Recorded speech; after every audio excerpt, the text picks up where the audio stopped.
Injil Yohanes pasal 6, roti hidup 3:21.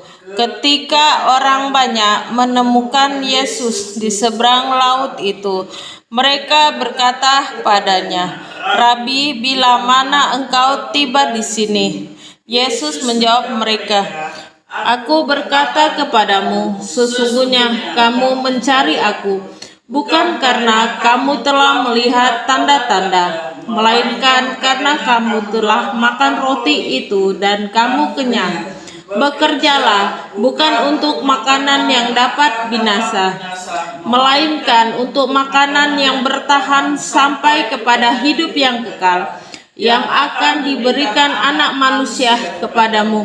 Sebab dialah yang serahkan oleh Bapa Allah dengan materainya." Lalu kata mereka kepadanya, "Apakah yang harus kami perbuat supaya kami mengerjakan pekerjaan yang demikian?" Yesus pada mereka, "Inilah pekerjaan yang dikehendaki Allah, yaitu kehendak kamu kepada Dia yang telah diutus Allah." Amin. Akan duduk. Puji nama Tuhan.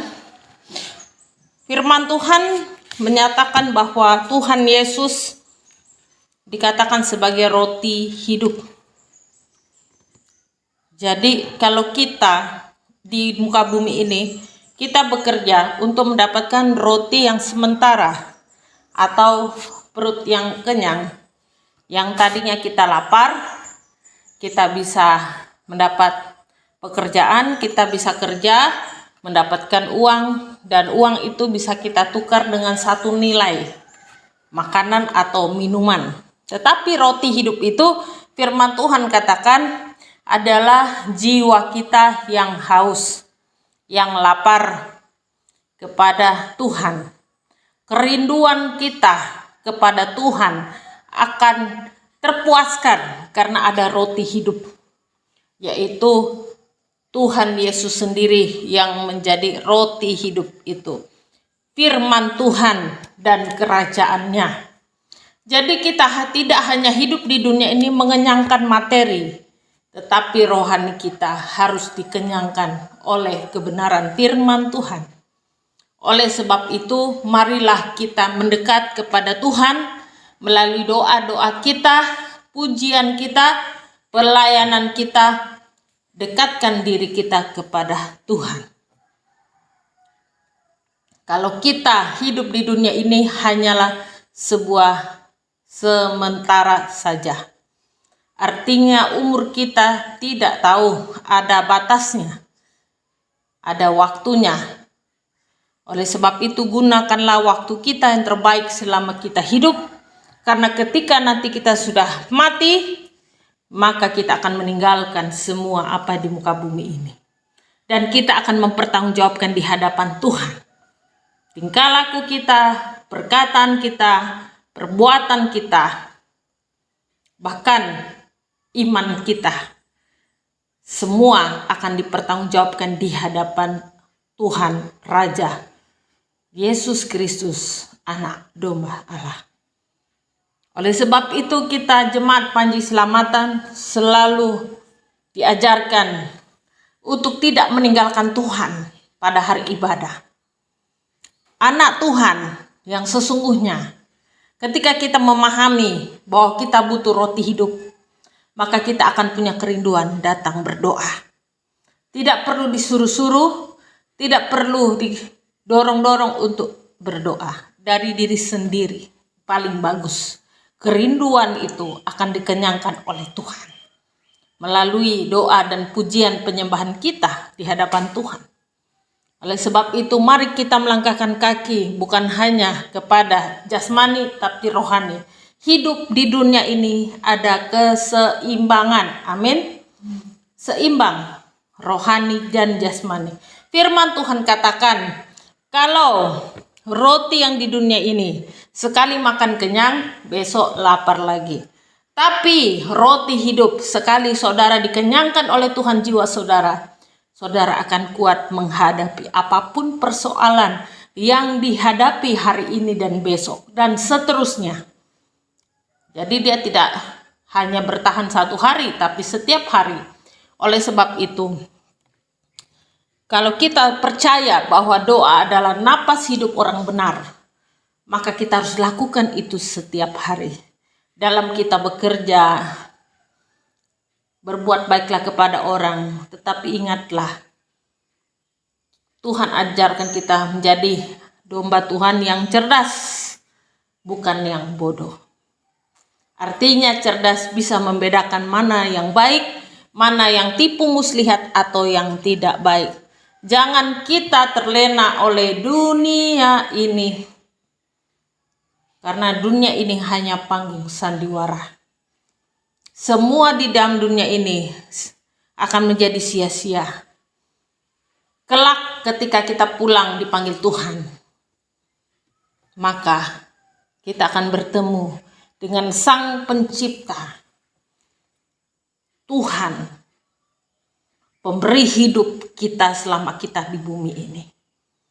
Kita akan kembali kepada Dia, dan tubuh kita akan menjadi tubuh yang baru di dalam roh dan kasih Tuhan, kekal dan selamanya milik Tuhan. Oleh sebab itu, mari kita kuatkan hati kita. Kita tahu hari-hari ini antikris bergerak begitu cepat, dan saking cepatnya dia masuk banyak era digital dan teknologi, masuk kepada era kesehatan, pendidikan, dan faktor-faktor yang lain untuk membuat manusia tertipu dengan tipu dayanya. Dia masuk melalui keinginan manusia, sehingga menghalalkan segala cara. Saudara, kalau lihat berita, jangan hanya lihat infotainment, coba saudara lihat kelakuan dunia ini. Kejahatan merajalela. Saya temukan hari-hari ini beberapa orang membunuh, menyiksa, memperkosa anaknya karena belajar ilmu hitam. Ilmu pengasihan, ilmu baca kartu. Yang jadi korban anak, keluarga, tetangga, karena keinginan hati, ingin kaya, ingin beli HP, akhirnya membunuh ponakannya sendiri. Saudara lihat kenapa hal itu terjadi? Bukankah Tuhan menciptakan manusia dengan penuh kasih? Iya, tetapi iblis sudah merusak ciptaannya. Kenapa? Karena jiwa yang kosong, tidak percaya kepada Tuhan yang pencipta langit bumi. Mereka percaya melakukan segala sesuatu dengan keinginan mereka sendiri untuk mencapai nilai kekayaan. Makanya saya apapun saya hanya bawa doa. Saya pingin begini, saya bawa doa. Saya bayangkan, saya bangun iman saya. Karena saya tahu Tuhan akan memberikan tepat pada waktunya. Amin. Jadi saudara dan saya, kalau melihat hari-hari ini banyak terjadi peristiwa-peristiwa yang tidak masuk di akal. Masa sih hanya karena baca jimat mantra anak bisa dibunuh? Bisa, karena itu tumbal, saudara. Karena iblis itu mempermainkan hati pikiran manusia, ingin mencari jiwa-jiwa masuk ke neraka. Oleh sebab itu, kita yang masih di dalam Tuhan, mari terus berdoa, bentengi dirimu oleh kuasa Roh Kudus. Tutup bungkus dalam nama Tuhan Yesus, doa Bapa kami, pengakuan iman rasuli, doa tubuh darah Yesus Kristus. Amin. Tuhan sudah perintahkan saya untuk buat buku doa 1, buku doa 2. Untuk apa? Untuk kita dilatih berdoa. Karena iblis itu melihat siapa yang bisa diterkam. Kalau yang lemah jiwanya, gampang diterkam. Kalau yang kuat, maka akan terjadi gesekan-gesekan, pertentangan, masalah. Oleh sebab itu, jangan coba-coba bermain dengan kegelapan. Jangan coba-coba bermain dengan ilmu hitam. Karena iblis, setan itu ada di mana-mana, saudara. Dia siap terkam saudara waktu saudara lemah dan mau untuk dijadikan alat dia. Menyesal tiada artinya kalau kita berhasil membunuh jiwa orang. Sampai menangis darah pun orang itu tidak akan bangkit lagi. Karena waktunya diselesaikan sendiri. Oleh sebab itu, saya ingatkan himbau kita Panji Selamatan. Jangan coba-coba bermain dengan kuasa-kuasa gelap yang jahat. Jangan coba-coba bermain dengan namanya berhala, meminta kekayaan. Karena kita punya Tuhan. Amin. Kita punya Tuhan, punya langit bumi ini punya Dia. Tugas kita berdoa minta dengan siapa? Tuhan Bapa di surga. Makanya doa Bapa kami, cukupkanlah kami akan hari ini. Cukupkanlah dengan hari ini. Besok lagi cukupkanlah kami akan hari ini. Apa artinya? Supaya manusia tidak menjadi manusia yang maruk, yang sombong. Karena harta dan tahta, wanita atau pria yang kaya. Lepaskan itu semua, kejar kerajaan surga. Untuk itulah saya seorang Nasaria bertahan. Pelayanan dari Jakarta, keliling-keliling Indonesia, Tuhan taruh di kota Sanggo ini untuk memberitahu saudara, jangan coba-coba main dengan kegelapan. Begitu jahat. Kuasa ilmu hitam yang jahat menguasai hati manusia. Lebih dari orang yang tidak punya uang susahnya. Makanya jangan tergiur karena harta dunia ini menawarkan. Selalu tahu kekurangan saudara dan saya. Saya apapun saya bilang, Tuhan saya berdoa. Apa yang bisa saya lakukan? Pelayanan, bekerja, menabung, berusaha dan berusaha. Saya percaya tanpa Tuhan saya tidak dapat lakukan apa-apa. Jadi Tuhan punya rancangan supaya saudara terima roti yang hidup itu, supaya jiwa tidak kosong, pikiran tenang. Masalah apapun harap tenang. Bukan panik, don't panik, tapi tenang, selalu bersama dengan Tuhan Yesus. Amin. Makanya ada lagu bilang apa? Yesus sobat yang setia. Artinya dia adalah sahabat yang paling paham saudara dan saya, karena dia pencipta kita semua. Jadi kita harus menghormati, menghargai, panggil nama Yesus. Jangan tertipu dengan muslihat iblis atau setan atau ilmu gelap, kejahatan dunia ini, karena kegelapan. Karena gelap itu tidak dapat melihat apa-apa. Tidak ada terang di dalam dan kebenarannya. Banyak hal yang Tuhan sudah bongkar bagi dunia ini dan bagi kita Indonesia, karena Indonesia selalu dibawa dalam doa. Tapi percayalah saudara, bahwa rancangan Tuhan tetap terjadi dalam diri saudara dan saya jika kita menyerahkan hidup kita totalitas kepada Tuhan.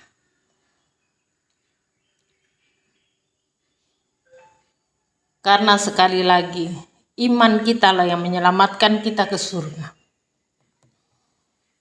Tidak cukup hanya berbuat baik. Karena kita dari lahir sudah penuh dengan dosa. Karena cerita daripada firman Tuhan, Adam dan Hawa jatuh ke dalam dosa sehingga terjadilah kepada keturunannya. Dari lahir manusia sudah berdosa. Kehilangan kemuliaan Allah.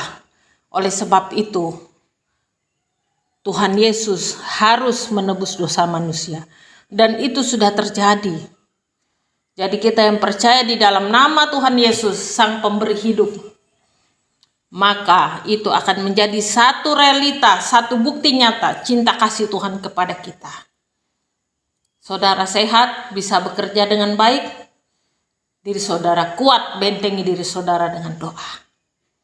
Semua kita ini manusia lemah, tetapi ingatlah berjaga-jaga selalu di dalam doamu.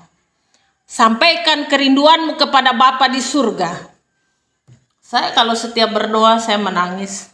Artinya selalu ada kepedihan di hati saya. Bukan karena kesakitan dunia ini, tetapi saya merindukan surga.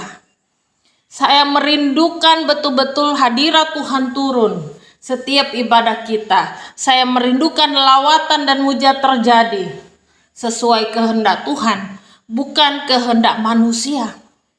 Saya merindukan saudara bertumbuh dalam iman sesuai dengan kehendak Tuhan. Jalur Tuhan akan membawa kita kepada rancangannya yang begitu ajaib. Sekalipun saya belum melihat, tapi banyak doa saya di tempat ini sudah Tuhan jawab. Dan membuat saya percaya benar bahwa dalam nama Tuhan Yesus ada terang yang hidup. Sekalipun di dalam pergumulan, harus percaya pada Tuhan Yesus. Itulah sebabnya hari ini setiap minggu kita ibadah. Itulah sebabnya kita dengar firman Tuhan. Itulah sebabnya kita baca Alkitab. Baca buku doa, menguatkan iman saudara dan saya tentang iman. Sehingga kita tidak goyah menukar iman kita dengan hal-hal dunia. Jadi apapun saya bawa dalam doa, Tuhan, apakah rencana saya adalah rencana yang baik? Mari Tuhan tolong. Kalau tidak baik, Tuhan luruskan rancangan saya, apa yang dalam pikiran saya. Tapi kalau itu dari Tuhan, mari Tuhan buka jalan. Supaya saya tahu tanda dari Tuhan, pencipta langit bumi ini.